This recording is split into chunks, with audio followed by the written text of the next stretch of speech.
tormenting spirit of America's best-known poltergeist case. Adams, Tennessee, in 1817 was the site of one of the most well-known hauntings in American history, so well-known that it eventually caught the attention and then the involvement of a future President of the United States. Known as the Bell Witch, the strange and often violent poltergeist activity that provoked fear and curiosity in the small farming community has remained unexplained for nearly 200 years, and is the inspiration for many fictional ghost stories, including the horror classic, The Blair Witch Project. The facts of the Bell Witch case share little in common with the mythology created for the Blair Witch Project, except they both attracted a great deal of public interest. And because it really happened, the Bell Witch is far scarier. The historical record. One early account of the Bell Witch haunting was written in 1886 by historian Albert Virgil Goodpaster in his History of Tennessee. He wrote, in part, "A remarkable occurrence, which attracted widespread interest, was connected with the family of John Bell, who settled near what is now Adams Station about 1804. So great was the excitement that people came from hundreds of miles around to witness the manifestations of what was popularly known as the Bell Witch.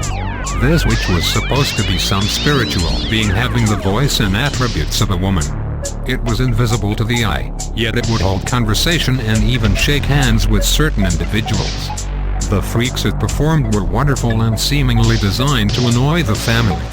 It would take the sugar from the bowls, spill the milk, take the quilts from the beds, slap and pinch the children, and then laugh at the discomfiture of its victims. At first it was supposed to be a good spirit, but its subsequent acts, together with the curses with which it supplemented its remarks, proved the contrary. A volume might be written concerning the performance of this wonderful being, as they are now described by contemporaries and their descendants. That all this actually occurred will not be disputed, nor will a rational explanation be attempted." The Vengeful Ghost. What was the Bell Witch? Like most such stories, certain details vary from version to version. But the prevailing account is that it was the spirit of Kate Batts, a mean old neighbor of John Bell who believed she was cheated by him in a land purchase. On her deathbed, she swore that she would haunt John Bell and his descendants.